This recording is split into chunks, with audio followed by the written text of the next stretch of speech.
क्या है आध्यात्म? दर्शन, चिंतन धारा, विद्या या संस्कृति की परंपरागत विरासत। आध्यात्म दर्शन यानी जीवन का शाश्वत सत्य। मानव जीवन से जुड़े शाश्वत सत्यों को जानिए और समझिए उपासक डॉक्टर सोहन राज तातेड़ से हमारे खास कार्यक्रम आत्मविज्ञान में। आत्मविज्ञान यानी सही दृष्टि, सही सोच। भाई और बहनों, मातृशक्ति को नमन। स्टूडियो में आपका हार्दिक स्वागत, अभिनंदन है, सत्कार है। आत्मविज्ञान साइंस ऑफ द सोल कार्यक्रम के अंतर्गत हम आपको सही दृष्टि, सही सोच, राइट विजन, राइट थिंकिंग के तहत आपकी नकारात्मक सोच को सकारात्मक सोच में बदलते हैं। और क्यों बदल पाते हैं? क्योंकि हम आपको कुदरती रचना और कुदरत का कानून बताते हैं, आपको सनातन सत्य देते हैं, यूनिवर्सल ट्रुथ देते हैं, सार्वभौम सत्य देते हैं, और उससे प्राप्ति होती है आपको अक्षय सुख, सनातन सुख की प्राप्ति होती है। और वही मानव जीवन का लक्ष्य है। उसकी प्राप्ति करने के लिए सिद्धांत, उसके सूत्र, उसके टिप्स, उसकी विधियाँ, उसके प्रयोग हम आपको देते हैं। ये सारा कार्य हम अलग अलग एपिसोड्स, अलग अलग विषय, अलग अलग चिंतन, अलग अलग भावधारा के द्वारा करते हैं। तो आज का हमारा बहुत ही सुंदर चिंतन है, वह है ज्ञान योग। भाई और बहनों, बहुत ही सुंदर टॉपिक है। इस पर घंटों घंटों तक चर्चा की जा सकती है। ज्ञान जो है वो हमारा नॉलेज है। The essence of the knowledge is conduct. ज्ञान का सार क्या है? वो आचार है। ज्ञान हमारे भीतर उतरना चाहिए, हमारे जीवन में उतरना चाहिए, तभी वह मुक्ति का कारण बन सकता है। और ज्ञान सब अपने आप में, ज्ञान किस चीज का होना चाहिए? ज्ञान इस चीज का होना चाहिए, सबसे पहले आप ये उत्तर अपने आप से प्राप्त करो कि मैं कौन हूं। हमारी बेसिक फंडामेंटल्स को क्लियर करो। हम प्रारंभ जो है नींव से करें कि सबसे पहले ये तय करो, जानकारी करो, ज्ञान करो कि मैं कौन हूं। जब हमको ये जानकारी हो जाता है, ये भेद विज्ञान हो जाता है कि मैं केवल सोहन राज नहीं हूं, सोहन राज के साथ साथ में भीतर भी मेरा मूल स्वरूप रूप के अंदर सच्चिदानंद विराजमान है, प्रभु विराजमान है, आत्मा विराजमान है। यानी ये शरीर मेरा आत्मा और शरीर का समन्वित रूप है, मिश्र चेतन है। लेकिन मिश्र होते हुए भी शरीर जड़ है, मैं चेतन हूं। और जड़ नाशवान है, चेतन अजर है, अमर है। दोनों साथ रहते हैं, दोनों पड़ोसी है, दोनों तब तक साथ रहेंगे जबकि दोनों मुक्त नहीं हो जाते।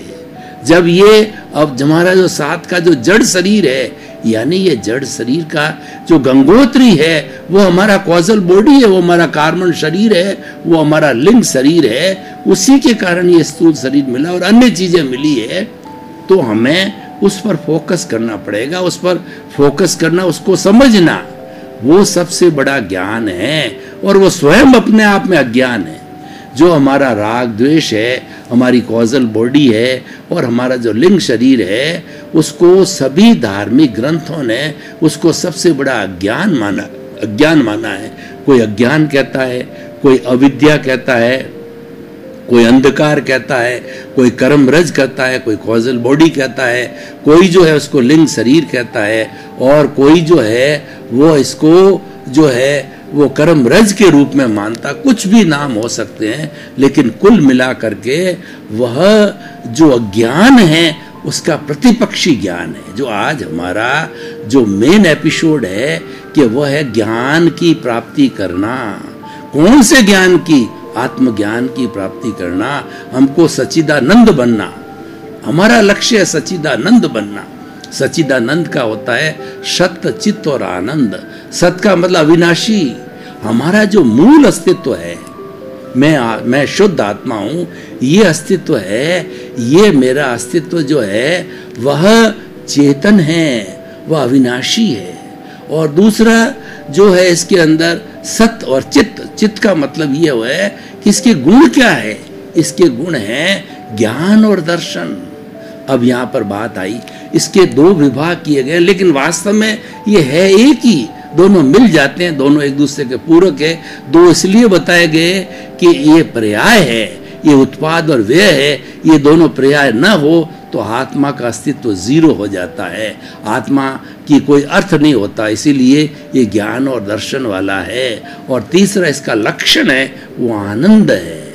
हर चीज का लक्षण होता है। जब बुखार आता है तो शरीर जो है अकड़ जाता है, शरीर में ताप बढ़ जाता है। जब हमको सर्दी लगती, जुकाम हो जाता है, तब हम छींकने लग जाते हैं। और जब हमारे को भूख लगती है तो शरीर उकलाने लग जाता है। जब हम थक जाते हैं तो शरीर रेस्ट मांगता है। और जब हम एकदम से तरोताजा होते हैं तो शरीर में इच्छा होती है कि अब एनर्जिट होकर कुछ काम करें।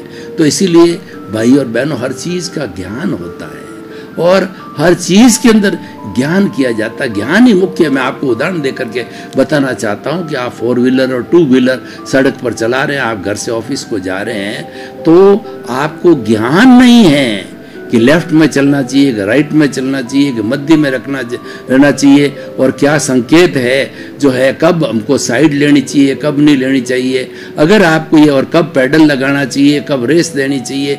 जब इन चीज़ों का आपको ज्ञान नहीं है तो क्या होगा, आप एक्सीडेंट कर बैठेंगे।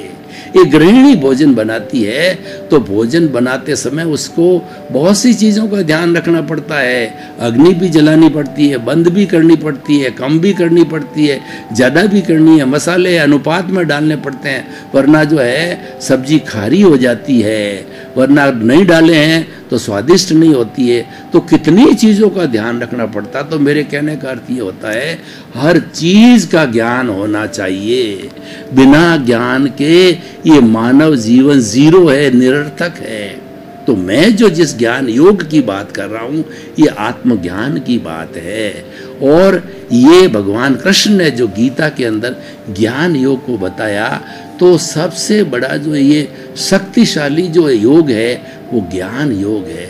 क्योंकि ज्ञान योग को करने से हमारी आत्मा के साथ में जो अशुद्धि है, जो विक्षेप है, जो विभाव है, वो धीरे धीरे स्वभाव में बदलने लगता है, वो अशुद्धि दूर हो जाती है।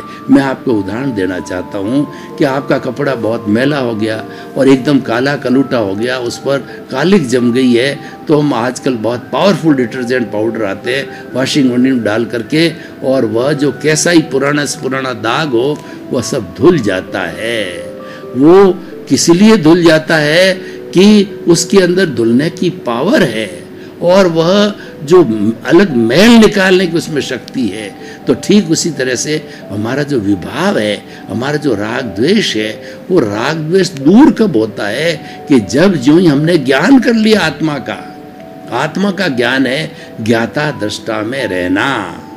मैं जानने वाला हूँ, मैं देखने वाला हूँ, मैं चेतन तत्व हूँ, मैं अलग हूँ, और शरीर अलग है, शरीर जड़ है और शरीर नाशवान है, और जड़ का एक भी गुण मेरे चेतन में नहीं है, चेतन का एक भी गुण जड़ में नहीं है।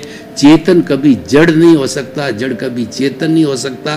दोनों साथ रह रहे हैं, जन्म जन्मांतर से रह रहे हैं। और मनुष्य ही ऐसा व्यक्ति है जब इतनी चर्चा, इतना सत्संग और इतनी बातें कर सकता है, और करके वो निष्कर्ष निकाल सकता है कि भेद विज्ञान करो, दोनों को अलग अलग करो, दोनों अपने आप में सच्चाई है, दोनों पड़ोसी हैं और दोनों के विपरीत लक्षण हैं। दोनों को जब हम अलग कर देंगे इन सच्चाइयों को, तो जड़ जड़ के जगत में चला जाएगा और चेतन शुद्ध होकर के मुक्ति को, सिद्धशीला को चला जाएगा। अक्षय सुख की प्राप्ति हो जाएगी, ब्लिस की प्राप्ति हो जाएगी। क्यों कि हमारा शुद्ध परमात्मा है, जो ईश्वर है, वह अनंत ज्ञान वाला है, अनंत दर्शन वाला है, अनंत शक्ति वाला है और अनंत सुख का धाम है, और जिसकी प्राप्ति के लिए हम सब प्रयत्न करते हैं, और ये केवल मनुष्य कर सकता है। मैं आपको ज्ञान योग की इतनी बड़ी बड़ी बातें क्यों बता रहा हूं कि ये ज्ञान योग की थ्योरी केवल मनुष्य पर लागू होती है, किसी पेड़ पौधा, पशु पक्षी, अन्य किसी भी प्राणी पे लागू नहीं होती है। ज्ञान तो उनके लिए भी होता है, ज्ञान होता है उसमें, हर एक में होता है ज्ञान।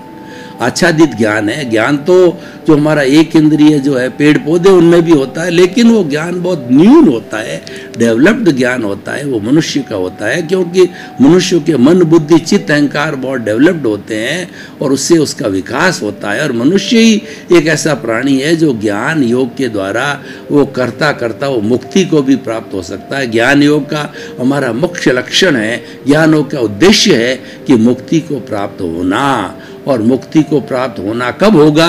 जब अज्ञान को अलग कर दिया जाए। अज्ञान एक वेल्डिंग है, जब इस वेल्डिंग को हम काट देंगे तो प्योर ज्ञान बच जाएगा, जो केवल ज्ञान कहलाता है, ओनली नॉलेज, एब्सोल्यूट नॉलेज कहलाता है। और केवल ज्ञान की स्थिति आने के बाद में जो साधक का शरीर होता है वह जीता जाता भगवान हो जाता है, उसका शरीर भगवान के रूप में होता है, जीवित भगवान होता है।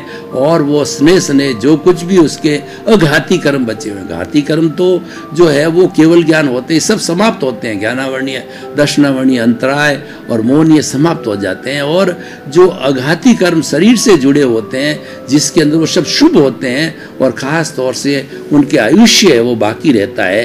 तो आयुष्य की समाप्ति होने के बाद के अंदर केवल ज्ञान होकर के और आयुष्य की समाप्ति होने के बाद में 14वां गुणस्थान व्युत्सर का पहले जो है मन की, फिर वचन की और फिर काया का योग जो है शैलेसी अवस्था प्राप्त हो जाती है। वो योग जो अयोग हो जाता है, वो मन से अमन हो जाता है, तब मुक्ति की अवस्था प्राप्त हो जाती है।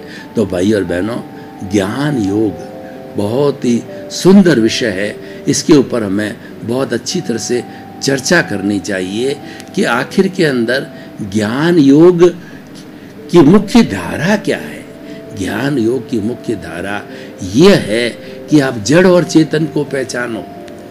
जब जड़ और चेतन का हमको एहसास हो जाता है, हमको प्रीति बैठ जाती है। देखिए कि हमें केवल ज्ञान तक जाने के लिए जब हमें ज्ञान मिलता है, ज्ञान योग कब प्रारंभ होता है? जब व्यक्ति जो है अंतरात्मा बन जाता है।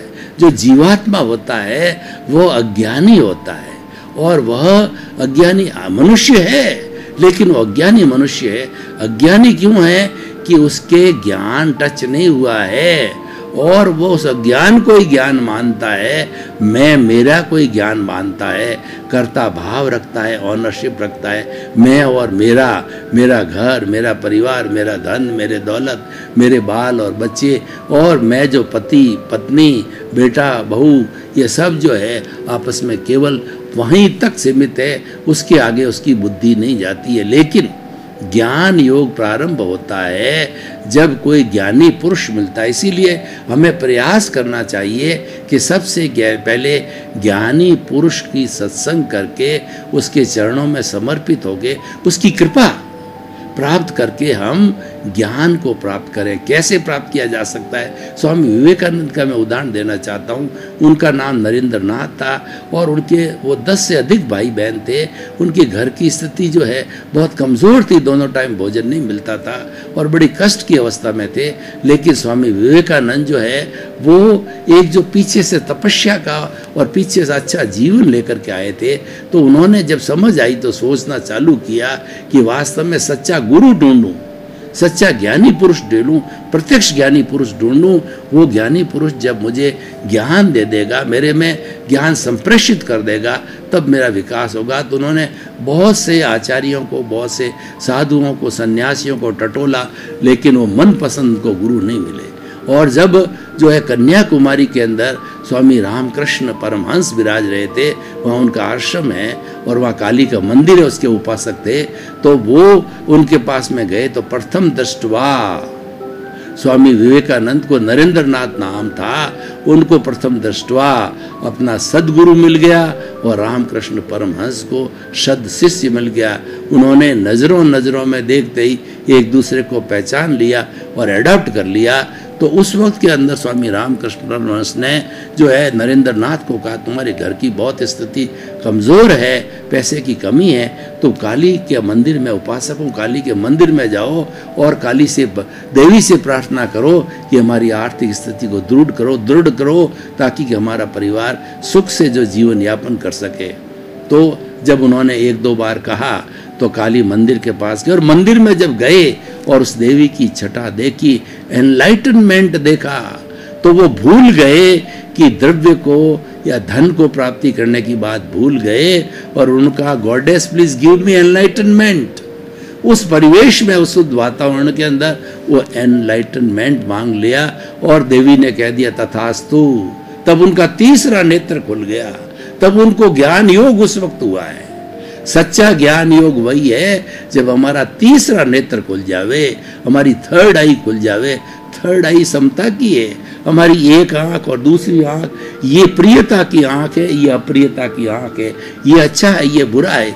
ये आंख क्या भेद करती है, ये अच्छा है, ये बुरा है, ये कड़वा है, ये मीठा है, ये पुरुष, ये व्यक्ति मुझे प्रिय है, ये अप्रिय है, ये भोजन प्रिय है, ये अप्रिय भोजन है, ये वस्तु प्रिय है, ये अप्रिय है, ये वातावरण मुझे अच्छा लगता है, ये नहीं लगता। जो भेद करवाता है वह जो है हमारा राग द्वेष है, और वही अज्ञान है, और वही हमको घुमाता है, रुलाता है 84 लाख जीवा योनि में। और जब तीसरा नेत्र खुल जाता है तो इन दोनों नेत्र जो कुछ भी देखते हैं हम उनको एक समान देखने लग जाते हैं, स्थित प्रज्ञ बन जाते हैं, हम प्रज्ञा चक्षु बन जाते हैं। स्थित प्रज्ञ होता है वह समभाव में रहता है, वो राग द्वेष को एक सा मानता है, वो किसी तरफ झुकता नहीं है और किसी तरफ अपना जो है झुकाव नहीं देता है। तो तीसरा नेत्र खुलता है, वो प्रज्ञा चक्षु होता है। और तीसरा नेत्र खुलने वाला व्यक्ति बुद्धि के जगत से प्रज्ञा के जगत के अंदर चला जाता है, जिसको सच्चा ज्ञान मिलता है, उसको यूनिवर्सल ट्रुथ मिलता है, सार्वभौम सत्य मिलता है, सनातन सत्य मिलता है। और धीरे धीरे सनातन सत्य को प्राप्त करके वो ब्लिस की प्राप्ति करता है, वो अक्षय सुख की प्राप्ति करता है, और समय आने पर सिद्ध बुद्ध और मुक्त बन जाता है। तो भाई और बहनों, ज्ञान योग बहुत ही सुंदर योग है, ये अपनाने जैसा है। और ज्ञान योग के अंदर लाइफ में नॉर्मलिटी होनी चाहिए। ऐसा कुछ भी नहीं है कि आपको तनाव में आना है, कोई आपको अकड़न में जाना है, कोई जकड़न में जाना है। आपको तो अपनी समझ को क्लियर करना है, अपने विजन को क्लियर करना है, जिसको हम दृष्टि विज्ञान कहते हैं। दृष्टि विज्ञान ये है कि समझ को सही करो, समझ को खुला करो। समझ क्या है कि जड़ और चेतन को पहचानो, ये समझ है। जड़ के गुणों को पहचानो, चेतन के गुणों को पहचानो। और दोनों में से परमानेंट कौन है? हमारे साथ में बड़ी दुविधा ये है कि हम टेम्परेरी को तो अपना लेते हैं कि यही जीवन का त्राण करने वाला है, और परमानेंट को छोड़ देते हैं। तो हम क्या होते हैं, जीवात्मा बन जाते हैं, और पूरा जीवन जो है उस टेम्परेरी में खपा देते हैं कि हम बड़े होते हैं, शादी करते हैं, बच्चे होते हैं, उनका पालन पोषण करते हैं, और दूसरा उनको पैरों पर खड़ा करते हैं, फिर पोते होते हैं, फिर उनको देखते हैं। यूँ करते करते 70-80 वर्ष की उम्र आ जाती है और राम नाम शत हो जाता है। व्यक्ति जाता ही नहीं उस दायरे के अंदर, उसने कभी ज्ञान किया ही नहीं है। जबकि हमारी भारतीय संस्कृति के अंदर व्यवस्था बनी हुई है, भारतीय संस्कृति के अंदर बहुत सुंदर व्यवस्था है कि हमारे पुराने जमाने के अंदर उम्र 100 साल की गिनी जाती थी तो 4 आश्रम की व्यवस्था थी कि प्रथम जो आश्रम है 25 वर्ष की उम्र तक के अंदर विद्यार्थी गुरु के जो आश्रम में रहता था, नदी के किनारे, जहाँ प्रकृति की गोद में रहता था और प्रकृति के नियमों का पालन करता था, प्रकृति की पूजा करता था, प्राकृतिक व्यक्ति बनता था, और वहाँ विनय, श्रद्धा, समर्पण ये गुण पैदा किए जाते थे, गुरुओं में होते थे। और गुरु जो है वो जो है प्रेषित करते थे अपने को। ये ब्रह्मचर्य आश्रम होता था। और उसके बाद के अंदर जो है 26 से लगा के 50 साल का उम्र होता था, गृहस्थ आश्रम में होता था। शादी है, बाल है, बच्चे है, काम और अर्थ है, सारा हमारा जो लाइफ स्टाइल, काम और धर्म मोक्ष है। तो काम और अर्थ का जो है दूसरे गृहस्थ जीवन के अंदर सारा उपयोग करके, और 50 साल की उम्र तक जितने बच्चे होते हैं उन पर पैरों पर खड़ा करके मुक्त हो जाते थे। जब आप जो है 51 वर्ष के हो जाते हो तब जो है वानप्रस्थ जीवन धारण करो, यानी अब आपकी सारी संसारिक जो है जिम्मेवारियां पूरी हो गई है। आप घर में रहते हुए घर से दूर, घर छोड़ना नहीं है, अभी संन्यास नहीं लेना है, लेकिन क्योंकि आपका अब ज़्यादा आवश्यकता नहीं है, पैरों पर खड़े हैं, बच्चे स्वयं करेंगे, तो आप जो है अपना जो इंटरेस्ट का दायरा है वह निस्वार्थ सेवा करो। अध्यात्म की सेवा करो, शिक्षा की सेवा करो, चिकित्सा की सेवा करो, बहुत से फील्ड है दुनिया में, और वो सब सेवा के फील्ड में उतर जाओ।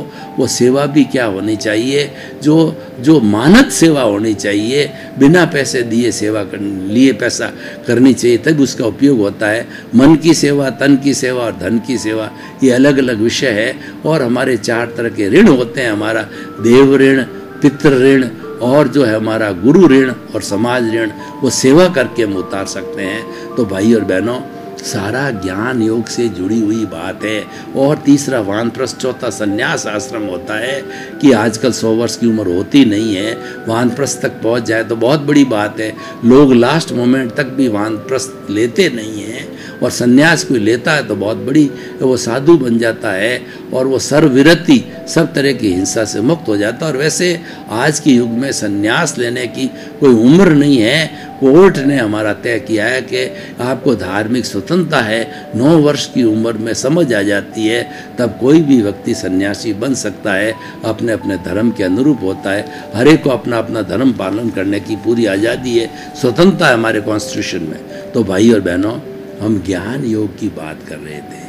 तो ज्ञान योग जो है बहुत एक सुंदर उपक्रम है, और ज्ञान योग के अंदर में स्वाध्याय करना चाहिए। स्वाध्याय करने से, और जो सच्चे ज्ञानी पुरुष है उनकी संगत में जाना चाहिए, उनसे प्रश्नोत्तरी करना चाहिए, और मन की जिज्ञासाओं का समाधान करना चाहिए।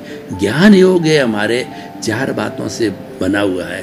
पहला तो ये है कि जिज्ञासा करना, दूसरा प्रश्न पूछना, और उसके बाद के अंदर तीसरा अनुप्रेक्षा करना। अनुप्रेक्षा का मतलब जो कुछ भी आपने ज्ञान किया है वो भीतर जो है आप ध्यान के माध्यम से उसको पक्का करो। जो भी चिंतन अच्छा आपके सामने आया है उसको पक्का करो। और चौथा जो होता है वो हमारा जो है वो उसका भी हम पालन करते हैं। तो इस तरीके से करके और हम इस ध्यान योग को, ज्ञान योग को बहुत सुंदर तरीके से जी सकते हैं। और ज्ञान योग वास्तव के अंदर हमें मुक्ति की ओर ले जाने वाला होता है। अब सवाल ये है कि ज्ञान योग को करने के लिए कुछ इस तरीके की हमको विधियों का हमें पालन करना चाहिए, जैसे हमारा ज्ञान योग पुष्ट हो। तो मैं कुछ बातें आपको ऐसी बताना चाहता हूँ जिससे ज्ञान योग निर्बाध रूप से पुष्ट हो जाता है। सबसे बड़ी बात तो होती है कि हमको अकर्ता भाव रखना चाहिए, अमालिकी भाव रखना चाहिए, ट्रस्टीशिप रखनी चाहिए। हमारे में भावना है अमालिकी भाव की, ये शरीर भी मेरा नहीं है तो शरीर से जुड़ी हुई सब संपदा मेरी कैसे हो सकती है। जैसे आपका मकान है तो मकान आपका है, आपके नाम रजिस्ट्री है, तो आपको कोई खाली नहीं करा सकता। पर आपका चिंतन कैसा है? एक तो आपका चिंतन है कि मेरा मकान है और मैं इसको कई सालों तक भोगूंगा, ये कितना सुंदर है, कितना अच्छा है, इसको और अच्छा बनाया जा सकता है, उसको खूब डेकोरेट करते हो, तो इसमें तो मेरापन की भावना है। और एक दूसरी भावना होती है कि इस मकान का ट्रस्टी हूँ मैं, इस मकान का चौकीदार हूँ, ये मेरी निश्चय में है, जितने समय तक है मैं भोग करता हूँ, जब चला जाऊँगा तो ये मेरे साथ जाने वाला नहीं है। तो ट्रस्टीशिप रखनी चाहिए, उसके प्रति अनासक्ति होनी चाहिए। हमारा जितना भी भौतिक जगत है, धन का, दौलत का, परिवार का, क्योंकि ये अर्थ से जुड़ा हुआ है, तो जितना भी अर्थ का हमारे पास में जो कार्य है उसमें अनासक्ति होनी चाहिए। अर्थ को हम इग्नोर नहीं कर सकते हैं। मेरे से आप पूछो तो मैं कहना चाहूँगा कि जो धन है, पैसा है, ये संसार का, वर्तमान संसार का भगवान है। इसका भगवान, हम इसकी उपयोगिता को कम नहीं कर रहे हैं, लेकिन ये सब कुछ भी नहीं है। जब हम इसको सब कुछ मान लेते हैं तो सब कुछ मान लेने के कारण इसके लिए अपराध करते हैं, इसके लिए अनैतिकता करते हैं भाई। और हुक और क्रुक जो है, अब ये उसको जो है वो लाने की कोशिश करते हैं, और यही हो रहा है वास्तव में। और यही दुख का कारण है, ये गिरावट का कारण है, इसके कारण आज समाज दूषित हो रहा है। तो हमें ज्ञान योग का पालन करना है कि ये साधन है, इसको साध्य नहीं। मैं एक उदाहरण देके आपको बताना चाहता हूँ। आपको 40-50 साल पहले लोगों की जीवन पद्धति की बात बताना चाहता हूँ कि हमारे मैथमेटिक्स के अंदर एक सर्कल खींचा जाता है। सर्कल के केंद्र के अंदर जो है, एक ही केंद्र से एक ही सर्कल खींचा जाता है, परिधि होती है।